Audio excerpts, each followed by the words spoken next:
Welcome to the 13th episode of Teachers Glasses Presents Bollywood TALKies with Outlook. I'm your host, Mitrajit Bhattacharya. Tonight, my guest is an award-winning actor who was called the Indian art house icon by Time magazine, a practicing sports person at the highest level, and a socially aware citizen whose NGOs work on gender equality and prevention of sexual abuse among children. Rahul Bose, welcome to Teachers Glasses Presents Bollywood TALKies with Outlook. Thank you, Mitrajit. Your latest on Netflix, Bulbul, has been loved by all for pushing the boundaries of contemporary filmmaking. Congratulations to the team. How did Bulbul come about? Well, I can only speak for how Bulbul came about for me. When I read the script, I was struck by the story. I was struck by the fact that it was written with such a great deal of quiet rage and the underlying strain of extreme violence, whether it is the men towards the women or whether it's the woman, the churel towards the men later on. And all of it was cloaked in beauty, really, which you could even see in your mind's eye when you were reading the script. More personally, when I actually read the two roles, I realized that there was going to be a lot to do with the two characters that would not be said. So for me to always explore the unsaid, to always explore the spaces between the lines, literally the lines, is always much more exciting than something that is on the page all the way through. What was left then was to see if I could trust this director. I've worked with about 11 first-time directors in the past, and all you can ask for is to see if they have vision and passion. Skill and all of that is something that you really have to take a wager on. So I met Anvita, and it was clear to me that she was not a first-time director in the classic sense of the phrase. She had written films, she had written lyrics, she had been around for more than 10 years, she was cinema literate. So it really wasn't a first-time director if one has to look at it that way. So the punt, so to speak, was far safer with Anvita than with a first-time director who perhaps had never had any experience in any branch of cinema before. So these were the factors that played. And then, of course, who the co-actors were was very important. And I got to know who the co-actors were. I didn't know two of them, Tripti and Avinash, but I did know Pauli and Porom. And so I immediately began to have a comfort level. And then once I, of course, met with Karnesh Sharma, the producers, Anushka's brother, and the hands-on producer of the film, it was clear to me that this was going to be a project that was definitely not going to compromise on the making of the film. So, touch wood, my instincts turned out to be correct. They never have always been 10 on 10 correct. Sometimes, you just realize that you're going to have to compromise here or something there. But in this case, it was, and it turned out to be, as I've said on record, one of the, if not the most enjoyable cinematic experiences of my life, both on and off the set. The characters of Indranil and Mahendro, the ones which you played, are hugely different, and yet they are cut from the same cloth. How did you approach the roles, and how difficult was it to play the characters? You're right, Mitrajit. They were cut from the same cloth, the cloth of patriarchy, the cloth of entitlement, the cloth of aristocracy, the cloth of never having anything denied to you, the cloth of supreme control. Even if you are a 40-year-old trapped in an 8 or 9 or 10-year-old's mind, 40-year-old body, you still, like a spoilt aristocratic 9 or 10-year-old child, you're never denied anything. You point to something, you get it. You throw a tantrum, you're mollified. My approach to them was separate. I never once thought of them as twins. So the script, according to Indranil, is playing out very differently than the script according to Mahindra, because Mahindra in any case doesn't have any cerebral functions that are adult. So for him to process the fact that he's part of this story would have killed the character. So Mahindra was tougher, because invariably when you go into a role, and then when you go into a scene, and then when you go onto the set, you have done many, many layers of thinking and feeling to arrive at a certain point. And then, of course, once the camera rolls, what happens. But here, the more you would think as Mohindra before the shot, the more you would kill the performance. He has not a single thought in his mind. So I like to put one or two words in front of my eyes before I enter the set. And for Mahindra, it was always wonder. He would look at a butterfly and it would be wondrous. He would, and forget about it in 2 minutes. And then he would see an ice cream and that would be wondrous. And he would see Bulbul's hair and that would be wondrous. And so for him, it was always wonder and extreme lack of thought. So the two toughest scenes of the film, one involves Mahindra and one involves Indranil, had no dialogue. The scene where Mahindra, from beseeching Bulbul to play with him, she's lying on the bed injured, and he's going, Khelo, Khelo, why don't you play with me? Utho, Utho. And then he starts playing with the bells and she starts making these sounds and he's quite amused. So he keeps playing with the bells and she keeps making more sounds and he finds it very funny, but she doesn't get up. So he clambers on top of her like a little boy would do next to his mother and say, come on, get up, let's play. And because he's been denied nothing in his life, he takes her like a 40-year-old man. He doesn't have to think about it. So to bridge the gap from the little child whose favorite person in the family is Bulbul, who he considers to be, he's always loved her. She's not moving. And even a little child knows when something very bad happens. When a little child drops a glass of milk, the first thing the child will do is look up at the adults because she or he knows that they have made a mistake. So he realizes he's made a mistake and that something very bad has happened to her. And he runs down the corridor, gets into his bed, and I didn't do it.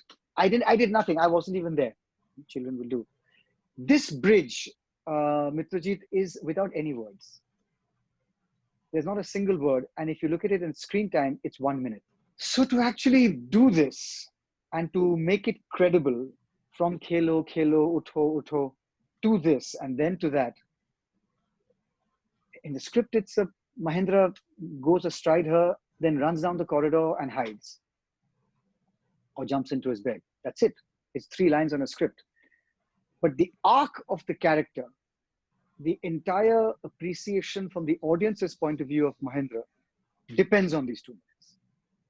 If these 2 minutes don't hold, then you're dead in the water as an actor. Similarly with Indranil, of course, the prep was different.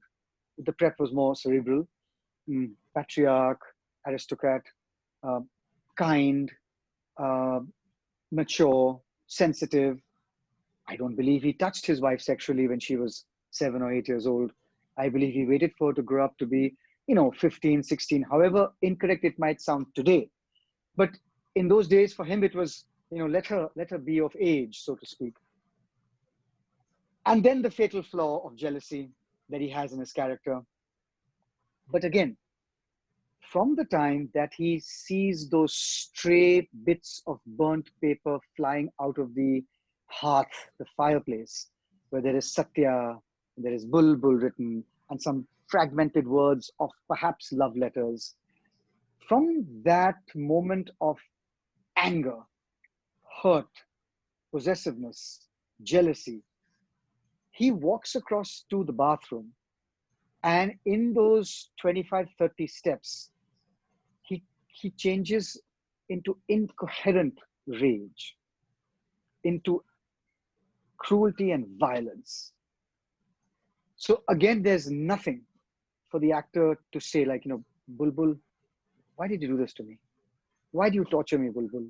What have I not given you? He could work himself, and then proceed to beat her to pulp or beat her feet to pulp, as he does. But he has none of that. So again, as an actor, you have to bridge. You can't have the audience saying, "Arey, suddenly he's become this kind of a murderous person. We never saw this." So there had to be some kind of deep subterranean, held within control, which erupts slowly but surely. And so, again, in the script, it is Mahendra sees this, he gets very jealous, he's in a rage. He walks across to the bathroom with a poker in his hand and he beats her. But you have to bridge it, because if it doesn't if the audience says, come on, suddenly he began to beat this woman, but he seemed like a possessive, jealous, but in control person. Very sure of what he has done throughout his life. So he was a very assured person. Like he knew what he was doing till that time.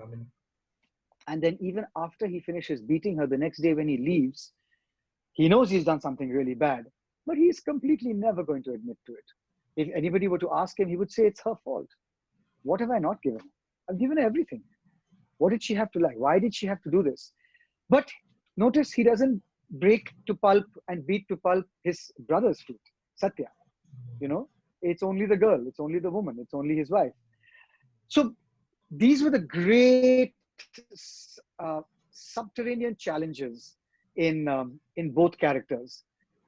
But as you know and I know, when you're playing a character that has a mental affliction, that has some kind of a special disability, then if you overact or overdo it even 1%, the audience will slaughter you, because that's where most people tend to tip, and then they fall off the cliff's edge, thinking they can take the performance that step further to wow everybody with how mad they can be, or special ability person they can be.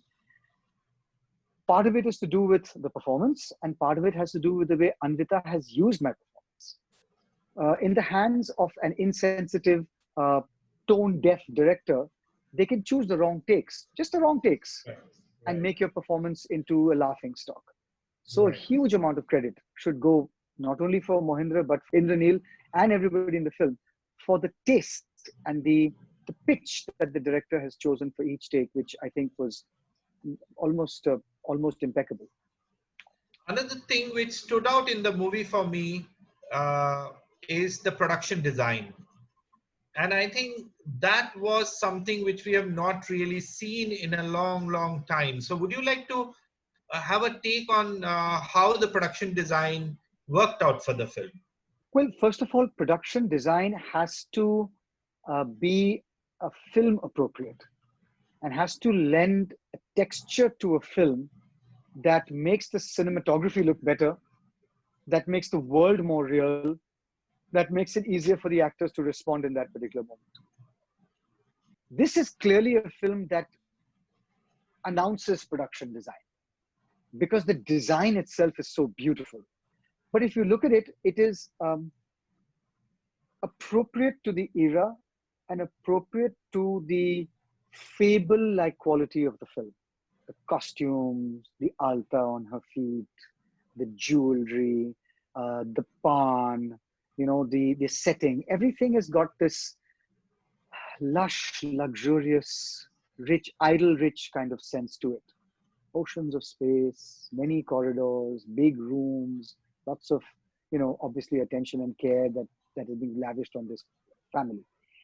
So Meenal, who has done the production design, she's an aesthete of enviable proportions. Siddharth Devan, who's the DOP, is an aesthete of enviable proportion. Anvita is an aesthete of enviable proportion. So when she says Raja Ravi Varma paintings as a cue for the lighting or for the look and the production design, or when she says Caravaggio for the way certain scenes have been lit, Siddharth, Meenal, and Anvita, like in any good-looking, appropriately shot film, uh, there will have to be this. This triangle determines everything, and Anvita can only see it in her mind's eye, but Siddharth has to do something with it, and Meenal has to obviously bring it to life. I think what Meenal has done in this film is there are strokes of genius that one will never know whether it was Meenal's idea or Anvita's unless one speaks to them. But for now, let's call it a partnership.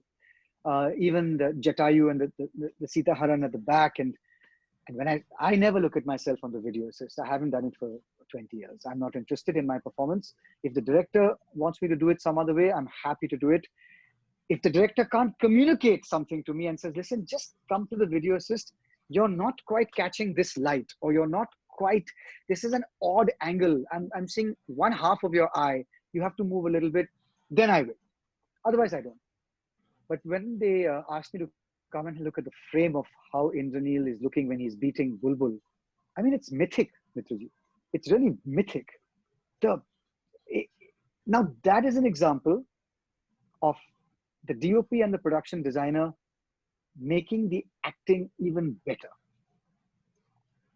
You don't have to do much in that. You're going to come out of that scene, people saying, wow, anyway, you know? So it's not that, but it all came together because they didn't know how I was going to beat her, what my pose was going to be, what I didn't know myself. It's only when you have to experience the emotion of the extreme rage you feel, that then the hand doesn't stop. It rises and rises and rises till he is fully arched, and he's bringing the entire weight of his anger, of patriarchy, of male entitlement. How dare you? That is why when you have upper caste atrocities on Dalits, you wonder what the extent of that cruelty is. I mean, I can name you cases of where the bodies have been, there are now dead bodies and they are being defiled. And I'm not talking about sexual killing, I'm talking about caste killings. You're wondering what is the extent of that cruelty. It is that I am going to teach you and people like you a lesson for centuries by the way I brutalize, you know? Absolutely. So that idea, then when they saw me do it, then when there was always that picture in the background, then the lightning, I mean, it is really, for Anvita, it's a stroke of cinematic genius, that kind of moment. And you only hope that that kind of moment doesn't overwhelm the story, doesn't overwhelm the film. It should not just be Sundar bahut tha picture, lekin yaar usme tha hi kuch nahi kind of thing. So she was very careful to make sure that performances and the weight of the film was held by the actors. And I was always aware of that. I was always aware of the fact that the beauty cannot overwhelm the tale, the performances, the art, the drama, the human emotions, the pathos, all of that. Whatever it was in my control, of course I did. But, I think in general, I think Anvita pulled it off.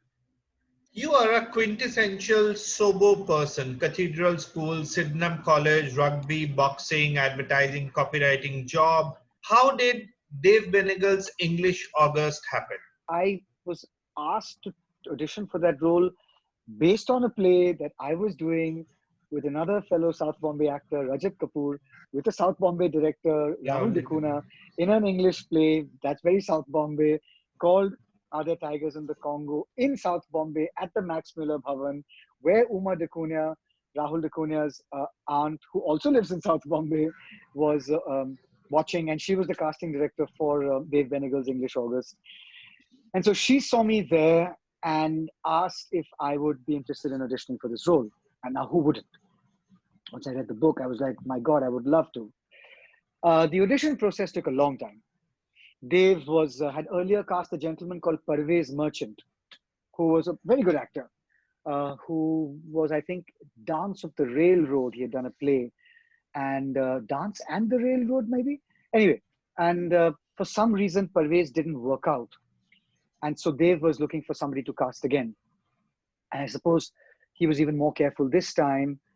So I think it might have taken me 6 months to get that role. And he really put me through the ringer. He really made me audition time and time again, and never quite gave me the green signal. And it was only after many, many, many months that he said that he was satisfied that I could play Agastya. So that's how I got cast for English August. And would you like me to tell you a little bit about the experience, or is that Yes, the answer to your absolutely. question? Absolutely. I would love to know more about your take on English August and uh, the entire process. So, Yeah. so then what I did once I was cast, I met Upamanyu and Upamanyu Chatterjee, the writer of the novel. And he had co-written the story or the screenplay, if I'm not mistaken, with Dave. And so Upamanyu and I chatted, and I realized that it was very autobiographical. Sorry, That I have Upamanyu, a question at this stage that what do you think was the clincher in your favor? Like how, how and why did they cast you? Do you have any idea? no, I don't, but I can guess. Yeah. There was one audition that I did, which was lying down in his living room in Juhu, and it was one of the internal monologues of Agastya. He was very intent that I never look like I'm acting.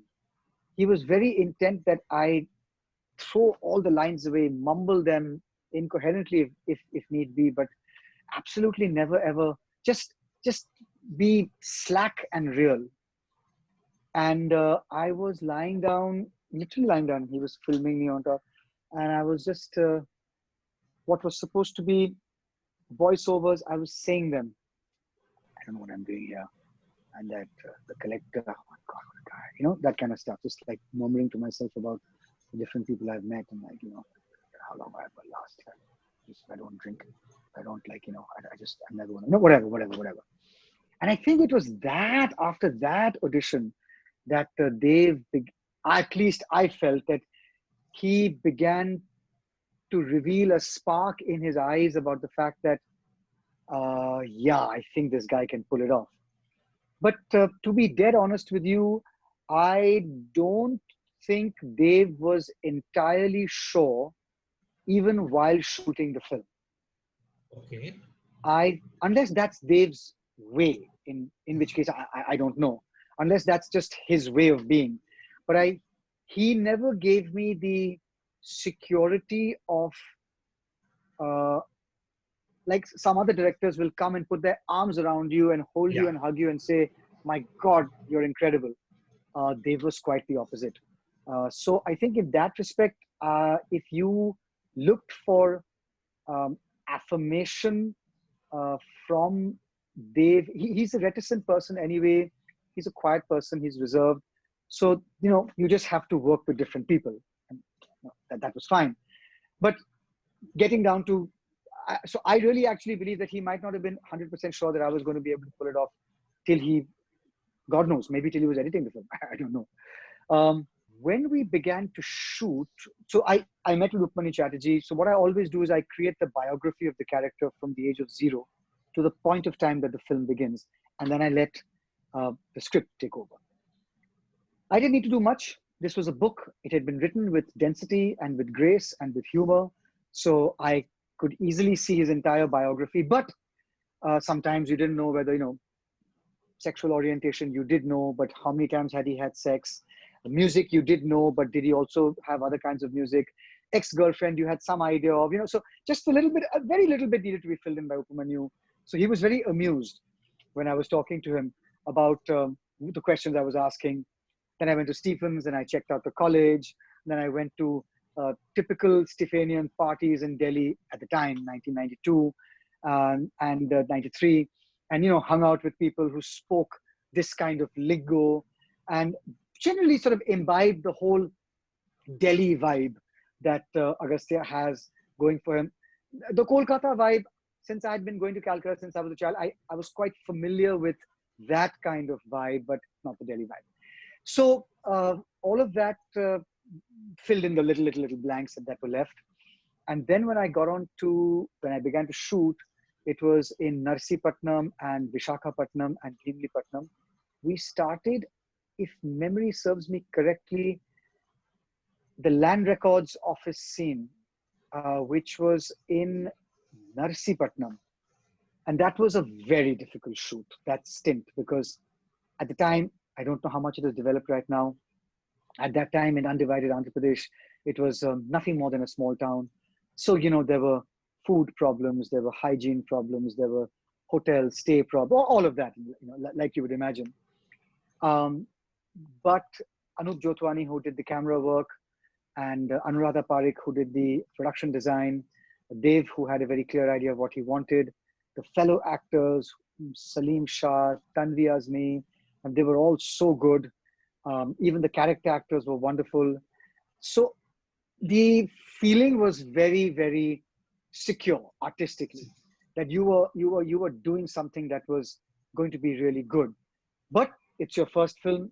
You have no clue how you are, how you look, at the time there wasn't even a video assist, if I remember correctly. And it was Sync Sound, Vikram Joglekar, the father of all the various sound designers who've come after that. His gharana, so to speak, started then. He was doing the sound. It was a really, really skilled bunch of technicians and artists who were working on that film. Hands down, in my opinion, one of the finest films India has made, and certainly one of the one or two fine English films that this country has come out with. So your experimentation with English and art house movies continued through the 90s. Till you had your first brush with commercial Hindi movie that happened with Govind Nihalani's Takshak in 1999, where you played the villain against Ajay Devgan. Was the commercial setup any different, and did you enjoy the process? So first of all, my partnership with cinema in English ended when cinema in English ended. I think you could pretty much, everybody said I'm fine must have been one of the last films that I directed that was made in 2000. That after that, it was what should have been English cinema being made in Hindi. So nicely put. A Jhankar Beats could have been an English film, right? With the same milieu and the same all of that stuff, because it was just financially unviable to have an English film being made with a limited audience. If you could cheat and make it in Hindi, English, kind of urbanize it, stuff like that. So I can imagine a few other buddy films and stuff of that time that should socioculturally truly have been made with much more English language than Hindi. But that's fine. Takshak was in 1999, well before the demise of English cinema. I can't call it a commercial film, Mitrajit. Yeah. I can only say that it was a Govind Nihalani film, which is invariably in Takshak. Yes, there are songs and Tabu does sing, but she's a dancer. So it was real, as in a pretty large parts of the film were quite real. I didn't feel uncomfortable in terms of like, where is this being pitched? Ajay is an actor who I remember made his reputation as an actor who never pushed, who always played very subdued and very internalized, interiorized kind of roles or interpretation of roles. So that was also wonderful. And Tabu, I mean, she's one of the finest we have. So really, there was no question of me having to arc differently. If anybody was slightly over the top, it was me. My character was larger than life. My character was snorting cocaine and drinking, and his insecurities were externalized in this false bravado and swagger, like an Al Pacino in Scarface kind of thing. So in that respect, I felt very, very comfortable. My approach has always been the same. I created a biography of the character. He's a Rajput. He comes from Rajasthan. Where did he study? In a privileged, one of these boarding schools that have all these princes floating around the place and people with titles and khansamas and, fancy cars, dropping them off at boarding school and things like that. And then, of course, going to America for a university degree. Yes, and that's how we discussed it with Mr. Nihalani. And then coming back, then taking over the family business, so to speak, all of that stuff. So my approach was the same. My prep was the same. And working with Mr. Amrish Puri, working with Ajay, working with Tabu. Again, what a wonderful cast. What a great cast of actors. Now the music and all of that stuff comes later. That stuff, it so happens that people remember the music in my films. But I didn't choose Jhankar Beats for its hit music, or Pyar Ke Side Effects for Pape Pyar Karke, or Takshak for Tabu's wonderful dance sequence. That stuff never decides my choice of films. It does for many people who have their eye on the commercial, on the commercial angle, and why not? So Takshak for me was very satisfying. Netra was new. I remember Raghuraman, and she was playing my girlfriend. And I think the first scene we ever did was a kissing scene. And I was like, "Hi Netra, I'm Rahul, and I know that." I've never understood why can't actors who work so hard at different scenes, when a kiss has to be angry or sadistic or cruel or passionate or hopeless or hopeful. There are so many different kinds of kisses. How do you not workshop something so important as that? And I'm not pointing a finger at Takshak or Mr. Neelani or Netra. I'm making a larger comment. Yeah. This is something we really need to think about, because you just simply, it's such a big part of your performance. A love-making scene. Okay, I understand that violent scenes, you obviously can't workshop them in that respect, but scenes that require so much of characterization and arcing of the character, and it depends on these things. You're going to have to find ways to, at least without physically playing it out, at least getting there in terms of talking, discussing, all of that. So Netra was also wonderful to work with. And, there was Atul Kumar, who now is a renowned theatre director and owner of a repertory and all of that. So it was a great bunch of people. And I think a perfect start with Mr. Neelani, under his shrewd eye as a cinematographer, as well as his choices that he makes as a director. It was a really lovely start to my Hindi movie career. But there were long dialogues in Hindi, and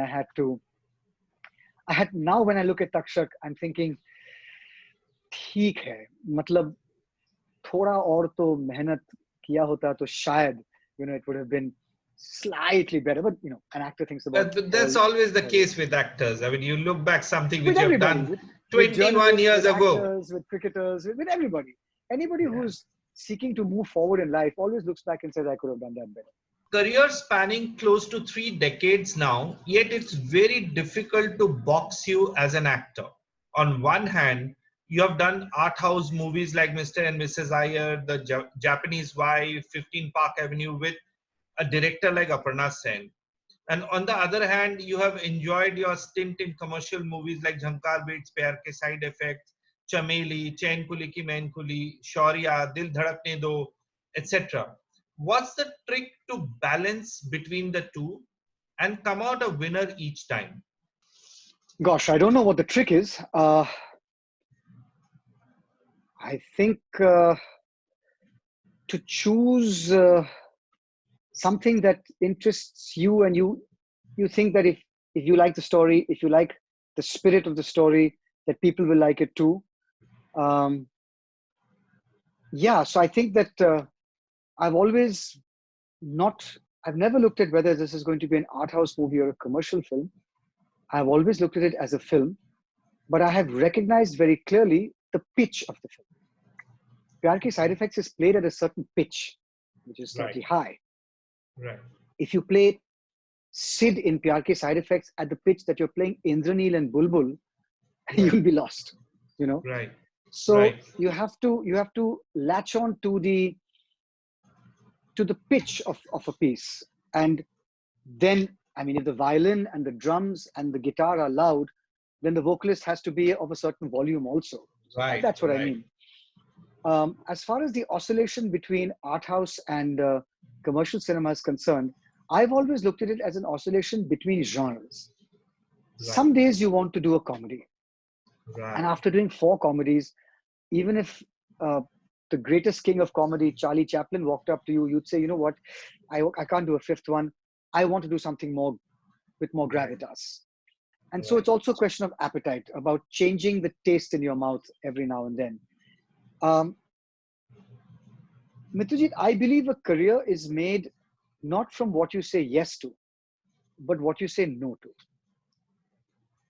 It's a bit like that story about how Michelangelo's David came about, where apparently it's apocryphal, but he said he's believed to have said that I took out the parts that were not David. Okay. So I'm not for a moment suggesting my career is David.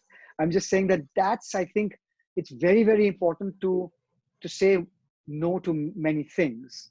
And therefore, I have, barring one film in my career which sticks out like a sore thumb, and I don't want to talk about it because Okay. I don't want to hurt the producer's feelings more than I have in Fair the enough.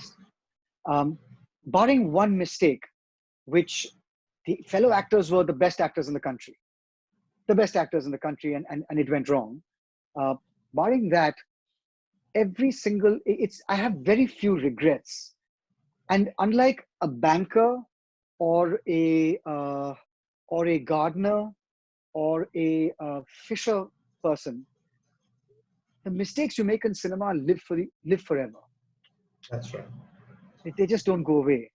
In my case, the artistic quotient check has to be even more stringent nowadays, and as an actor always has been. So I've always dreaded regret. I'm not very good at handling regret. I find it weakens me more than regret, and jealousy and anger. These are 3 things that really make me feel physically and spiritually weak. It saps my soul. So I rather than deal with that, I'd much rather be more careful. So that's been one of the great motivators for me to say yes or no. There have been times when I have not said no when 2 films have clashed. I remember Reema Kakti offered me Honeymoon Travels in the role that KK finally played with great elan. And I had to say no because it was clashing with Jhankar Beats. And so, there are those kinds of regrets you can handle, Yeah. Yeah. but the ones that you've done and the ones that you shouldn't have done and the ones that maybe, that kind of regret, thankfully that load is very light on my shoulders. You have acted in 6 different movie industries, including Bengali, where you have been a part of many acclaimed movies like Onuranun, Antohin, Kalpurush, Shonde Namar Age, Shesher Kobita. Talk about your experience of working in Bengali films and what you have enjoyed the most acting in those films. My experience of acting in Bengali films has been, barring a little wrinkle here and there, superb. I love working in Bengal. I love working with uh, Bengali directors, Bengali writers, Bengali art directors. I mean, there is such a force of passion and love. I need people. This subcontinent is, and I don't just say India, this subcontinent is full of people who are out out there. Their hearts are pumping, their heads are also, everything is pumping outwards. I need that. A lot of people think that I'm a Western type, I'm a sophisticate, I'm a South Bombay kind of guy. Very far from it. Very, very, very far from it. Inside me, there beats a heart that is warm, sweaty, noisy, cacophonic, loving, emotional, mercurial, all of that. And I've never hidden it. I don't know why it seems that I'm this uptight sort of South Bombay guy, but I've never hidden it. I've always celebrated it, and that's why I've never left this country. I've never left this country to study. I've never left this country to work. I've never wanted to leave this country. This country, this region, this part of the world, uh, my feet, my soul, my blood is deeply anchored in this soil. And in this part of the world, most so in Bengal, most so in my Maharashtrian side, most so in my Punjabi side. So I grew up in Kolkata, Kolhapur, and Kasauli. Getting back to your question, so working in Calcutta was, everything was soaked in what my father or my Pishima or my Dadi or Dida and all of, it was soaked in that world. So I rediscovered Calcutta as a human being through my acting with Onu Ronon in 2001 or 2 or 3, I forget. All the way up to the last one I did was, I think, Sheshir Kobita, but Bulbul was also shot in outside Kolkata and in Kolkata. So all the way through, I rediscovered Bengal, Calcutta. My Bangla has become so much better because of my films, because of the people I've hung out with, because of the friends I've made, and my appreciation for Kolkata specifically, after having been born there and spent the first 3.5 years of my life there, and gone back there every Durga Puja. And sometimes, I don't want to come back here. Let's go somewhere else. You know how it is. Even with Kasauli and Kolhapur, I don't want to be here. Let's go somewhere else. But when I rediscovered Kolkata, today, in many interviews, people have asked me, which is my favorite city in the world? And I say New York, but a close second is Kolkata. I mean, that's, whether it's Tony, whether it's Shumon, there's no question. I will keep returning to Kolkata and I will keep doing Bengali films. And I started doing them when nobody was doing them from Bombay, barring 1 or 2 films that have been made. And when Onu Ronon ran for 104 days, 14 weeks, when Ontuhin ran for 91 days, 13 weeks, it changed the face of that middle of the road Bengali cinema had vanished. There was art house, there was, Buddhadev Babu and Gautam and all these wonderful people. And on the other hand, there was all the commercial cinema happening and nothing in between. People began to go back to cinema halls. The multiplexes began to be built. And, Tony was the right guy at the right time at the time. Of course, now look at it. There are over 30, 40 directors who are making wonderful, interesting, funny, bitter, sharp kind of cinema that weren't there. So, it's been glorious. So I want to add just a small part, if you can just add on Aparna Sen and Tony Roy Chaudhary, who you have worked for over a couple of films, more than a couple of films. Aparna is the classic humanist. If you see 36 Chorungi Lane, it's just, even today, it's a classic. Her influences, whether it's Satyajit Ray or many other influences she's had artistically in her life, through her father, through her mother, through the world she grew up in, her work as an actor all those decades. So she's the kind of person that I would have as one of my 5 favorite people to call for dinner. She remains a very dear friend. Her political concerns, her loves and likes, her sense of humor, the table that she has, which is prima donna, because that's how she seems. We were walking down, I think, Shialda station, Munene, during Mr. and Mrs. Iyer, and we were shooting on the platform for that final, very, very crucial scene, and there were people falling at her feet. Aparnadi, Kamunachi, Rinadi, this, that. I was like, my God, you really are a prima donna. So I call her PD and she calls me Brando, not for the excellence of my acting, but because she complains that I mumble all the time. And that in the edit, she's always trying to say, what did he say? What is he saying for the dub? So she calls me Brando because of that. And so we're very close. We have a very deep, warm love and regard for each other. And she is, we've had flaming arguments and rows, but they are between 2 people who love each other. It's as simple as that. And so that's Aparna. Tony is different. So Tony, I have seen from the time when he wasn't a filmmaker, right? His first film was Onu Ronon. Without a shadow of doubt, Aniruddha Roy Chaudhary is one of the nicest, noblest, kindest human beings that has ever walked this planet. And even if he had made terrible movies, I would work with him time and time again because of the gold in his soul. It is so beautiful to see that man's soul. Tony is far more reticent, far less communicative as a director of actors. He needs good actors, not because he's a bad director. He needs good actors to understand what he is saying without him saying much.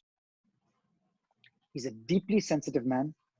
His musical tastes are second to none. So when he wrote Onto Him, he had written Onu Ronon in that classic Bengali hero style, Renaissance man, poetry, women, he is respectful towards, everything is outward and cheerful and energetic and to a bright new dawn kind of thing. Right. And he had written Onto Him's character like that. And I said, Tony, please, can we get out of this? Can you write the first boring leading man in Bengali cinema that I would have seen? I can't say I've seen all Bengali, but just boring. Somebody who works hard and goes home. No art, no poetry, no culture, no theater, nothing.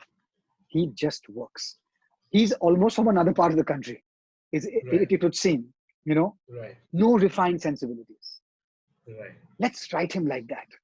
And then let's see how this, because then for a man like that to get into an internet romance, so unlikely. Does he have the time for this nonsense? He's a no-nonsense cop. Amar rokto khaki, he says at some point, you know. So I think, I said, then to Tony's credit, he found that very interesting. He said, yes, let's go all the way out to the other extreme. And we did. But because I am playing him, there will come a certain sensibility, a certain intelligence, a certain emotional experience that the character will have. So why do you have to write him with that? Why can't you write him, you know? So Tony is the kind of person who I would dare to talk to like this and say, change the character completely since you haven't yet started making the film. Because we have a friendship that is extremely close, and he can tell me anything and I can tell him anything, and that has helped. We had a long conversation yesterday. You have also featured in prominent movies down south, particularly in Tamil with Vishwarupam 1 and 2, with Nirutara in Kannada. How are the southern movie industries different from the Hindi in terms of work ethics and style? Very difficult to generalize, Mitrajit. First of all, southern means nothing. Tamil is different from Telugu, is different from Malayalam, is different from, you know, any other language. So I would not go southern. I would not even go Tamil. I would say certain filmmakers you can link in the way they approach their cinema. Janu Barua, or Adur Gopal Krishnan, or Aparna Sen, you know, or, you know, you understand the genre of filmmakers I'm talking about. You know, when you enter, not that I've worked with Janu or with Adur, but when you enter that set, you know you're in this kind of an environment. And then you can link the commercial filmmakers similarly. The big commercial filmmakers of action films in Tamil cinema can have a closer affinity to the way they work with the big action filmmakers in Hindi cinema. So I think there is more of an affinity like that, if you look at it that way. So, you know, whether it's Niruttara, which I did with Apurva Kasaravalli, who's Girish Kasaravalli's son, there was a certain approach into that is very familiar as the Aparna Sen brand of cinema. You know, Santosh Sivan, when he makes his films, I think stands alone. It's a different chemistry. Santosh's work is part international, part steeped. His work ethic is the fastest shooter of films I've seen in my life. When he's directing and driving the camera himself, it's unbelievable how much work we get done a day. I never went back to my vanity van once during Before the Rains, which was shot in Kerala, and never once. They said, Oh, sir, Vanity Van, you want to go? I said, yeah, let's go. As I'm walking, and it says the shot is ready. yeah. So I just gave up. For those Yeah. 40 days, I never entered my van. I used to only enter my van to change, and then at the end of the shoot to change again. Because first of all, it's great fun being on a Santosh Sivan set. Second of all, the weather was lovely in Munnar in January. And third, he's so quick. It was fantastic. Yeah. Whereas when you're working with Mr. Kamal Hassan, now he's a legend. The scale of Vishwarupam. I mean, all of that, it was like working on an international production, green screen work, wire work, explosives. The production designer was from Vietnam.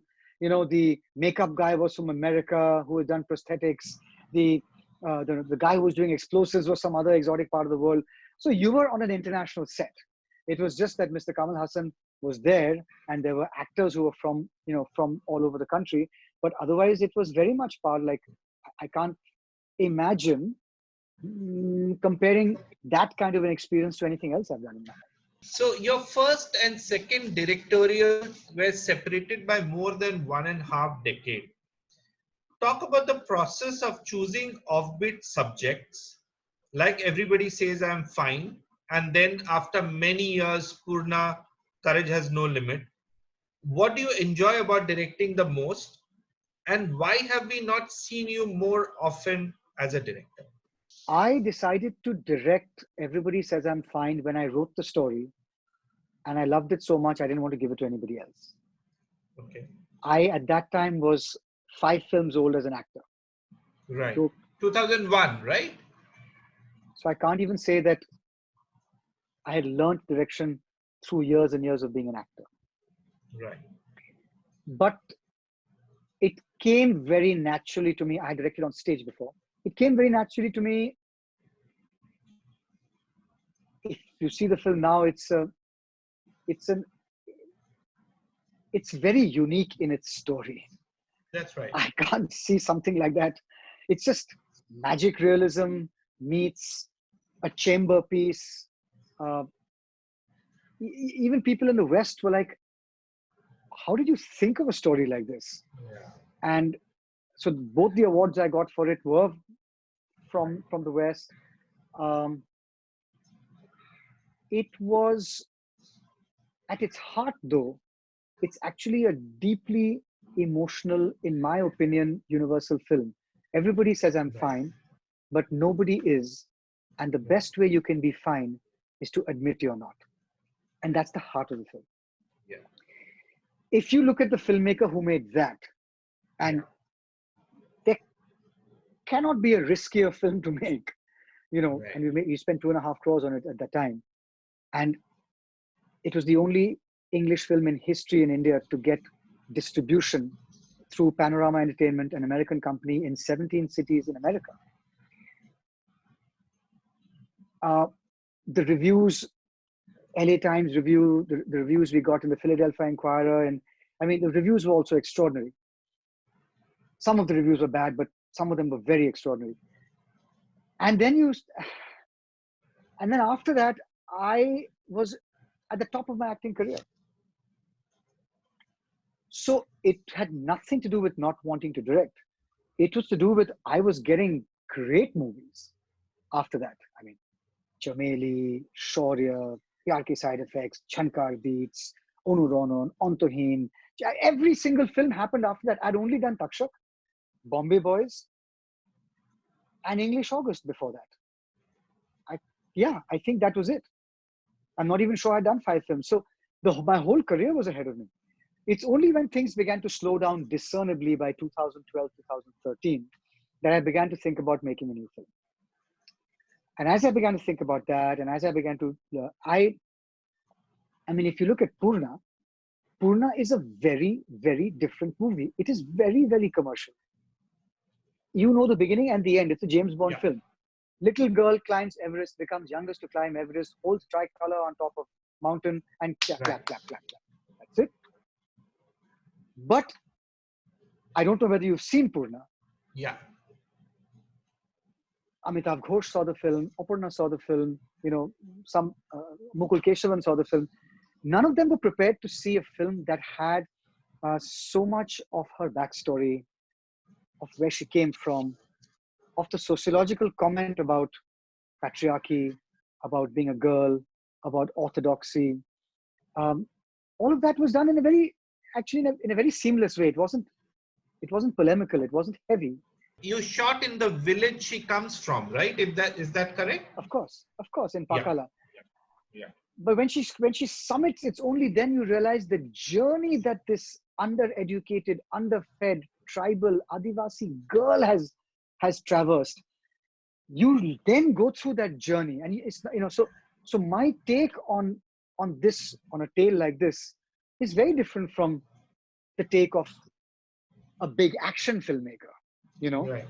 And although there are 170 shots of Everest climbing going on there, you still know that this is not just about that. Yeah. So for me, it was all those layers: her childhood, her elder sister, and her thwarted ambitions, and her death in the corridor of a hospital, which we still read about now. You know, Yeah. all of that, her her premature pregnancy, her being married Right. as a child bride, all Right. of those things. All of those things must layer the base camp and camp 1, camp 2, camp 3. The summit is just the second half of the film. You know what I mean? Right. Right. So for me, as somebody, a very close friend of mine said, to see how your soul and your consciousness has grown, you have to see everybody see them fine, or your priorities. You have to see Yeah. everybody see them fine, and then you have to see Purna, to see this Right. person and how this person has evolved. So you donned the hat of a producer with Purna and had introduced some very strong charters for shooting in your set. We'll be very keen to know some of those steps you have taken because that may help the industry going forward in future.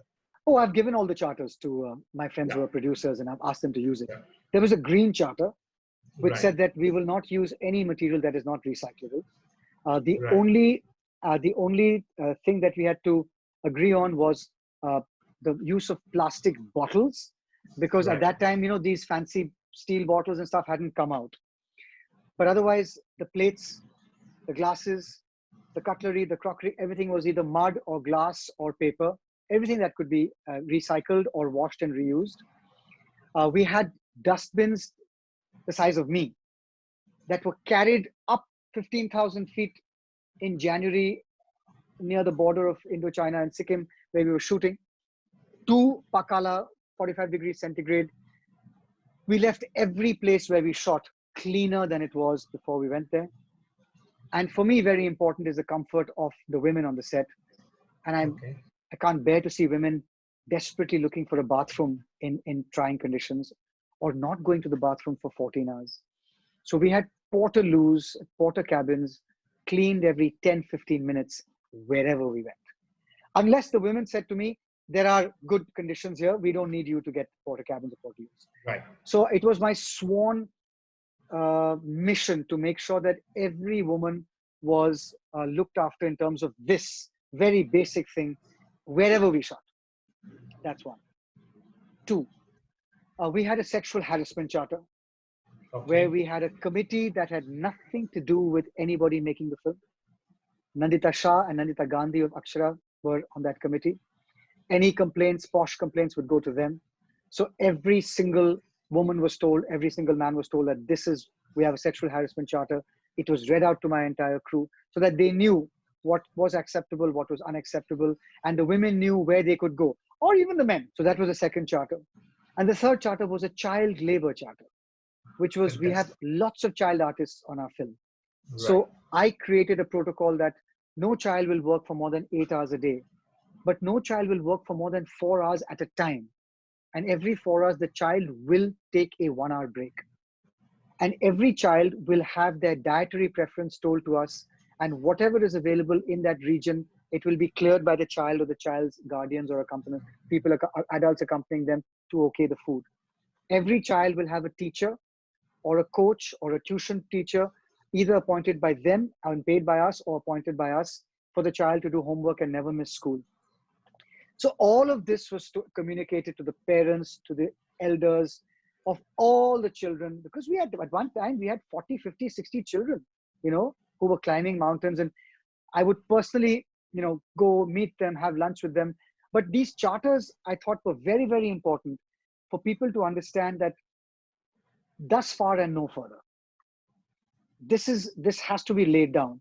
So I very happily made those charters available, and whether people use them or not is not in my hands, but it is something that I will only build on in the future. It's not something that will lessen. It will only increase. If you have to choose the toughest role and the most satisfying role in your career, which ones would they be? Toughest role would be Snehamoy in The Japanese Wife. Okay. Because he's nothing like me. Yeah. He's a schoolmaster in the Sundarbans. He's a village boy. And then even in his soul, maybe we both have the same kind of soul, but we don't. Right. He's unambitious, very, very gentle. I mean, I'm a very kind person, but I'm not gentle as he is. He's indecisive. He lets things run. He's a bit of a dreamer. He's not very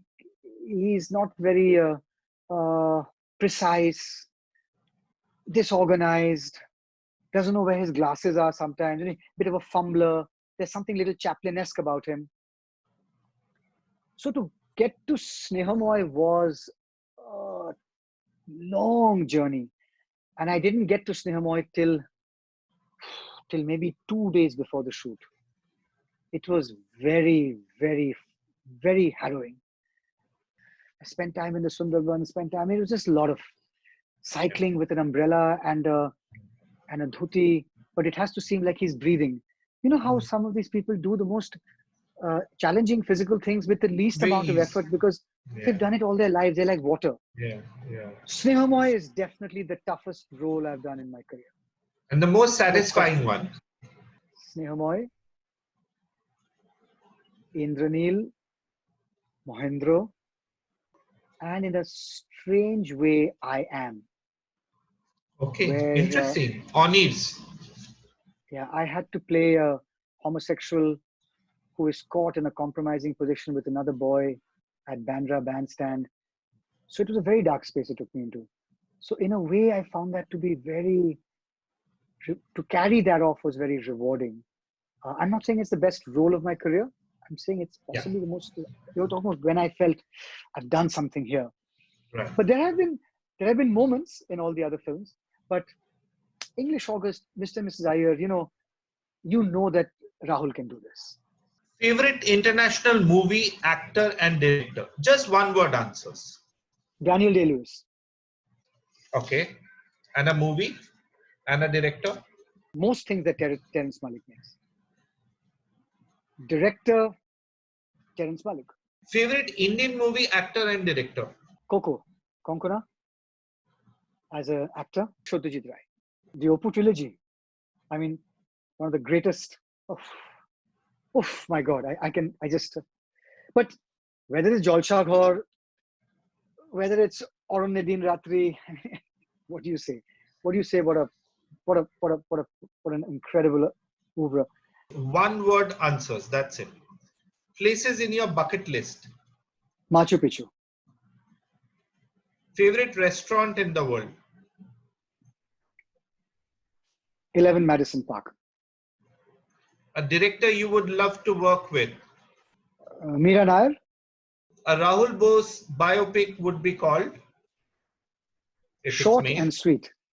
Short and sweet. Thank you, Rahul Bose, for talking to me in Teacher's Glasses presents Bollywood Talkies with Outlook. Stay safe, enjoy the rest of the lockdown, and see you on the other side of the break. Thank you, Mitrajit.